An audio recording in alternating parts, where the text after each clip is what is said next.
Mr. Speaker, that revolution advocated for three things. Number one, equality and fraternity.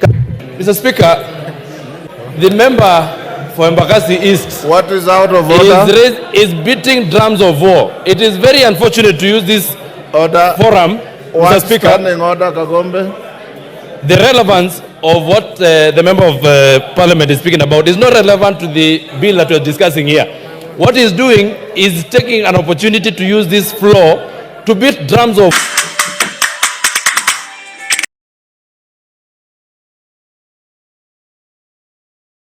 How can we address the concern of youths who feel their voices like somehow marginalized politically?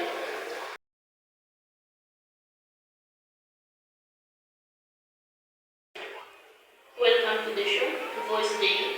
I'm Talia Ochieng. I'm watching the Otieno. Today we are going to delve into an important topic, youth involvement in politics and governance. You can get us through our social media platforms including YouTube, Twitter, TikTok and Instagram at Voice Daily Kenya. You can also call us through 0798 07 7142. I repeat 0798 71 0412. To help us unpack this topic, we have our guest, Mr. Brian Amunyo, who will help us go through it. Okay, we are going to, our guest, before we start, you are going to introduce yourself, then you are going to start off. Okay, my name is Brian Agunyo. I'm a lover of politics, and especially I'm among the many youths who are looking at the trajectory of our future. We as the youth, what is it that we need to do for us to also be the bargaining power, the table that is? Okay, I'm going to start with the first question, which talks about that why is it important that the young people, all the youths, can actively participate in politics and governance?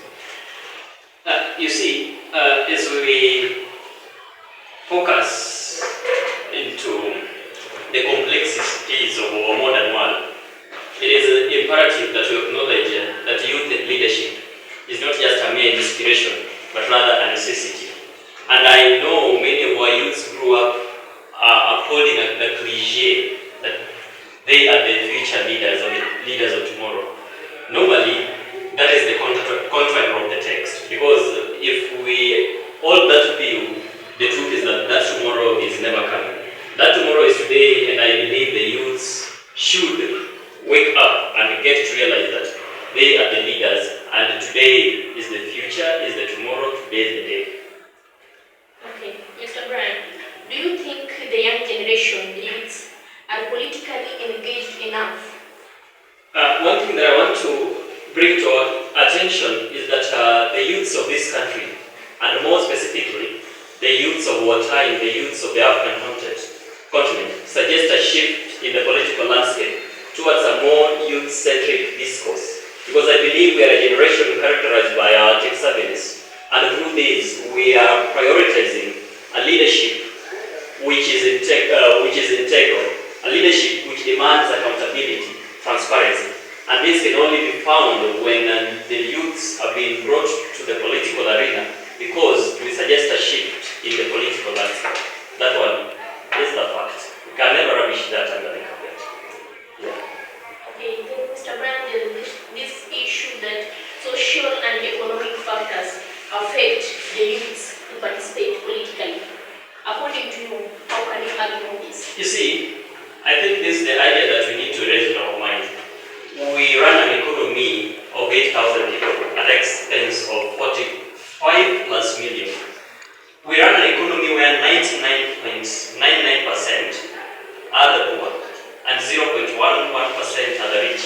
And this is the trajectory that majority of us grow up. And I think it is high time we need to rethink this trajectory. Because if we continue this way, it is for sure that we'll always have the aged leading our political offices when we have young vibrant minds. Now maybe ask you a question. Someone whose net worth is close to 3 billion gets another a job whose pay is in 6 figures. when there is that youth who has gone to school, has graduated, is jobless, and the government cannot open their eyes to see that as a country we have young brains which, when brought together and of course empowered, can do so much in terms of our economy. So I believe it is high time, I still insist on this, that it is a high time the government get to realize that it has the youths, which of course they themselves are empowered through education. But empowering someone through education and failing to give them job is obviously the intertwine of the intended text. Yeah. So the youths, when it comes to matters economy, when it comes to matters financial sustainability, we get back to the government and remind them in not so many words, but in a loud voice, that they needed to empower the youth as early as now. And of course, the retired individuals go home to create space for the transition in our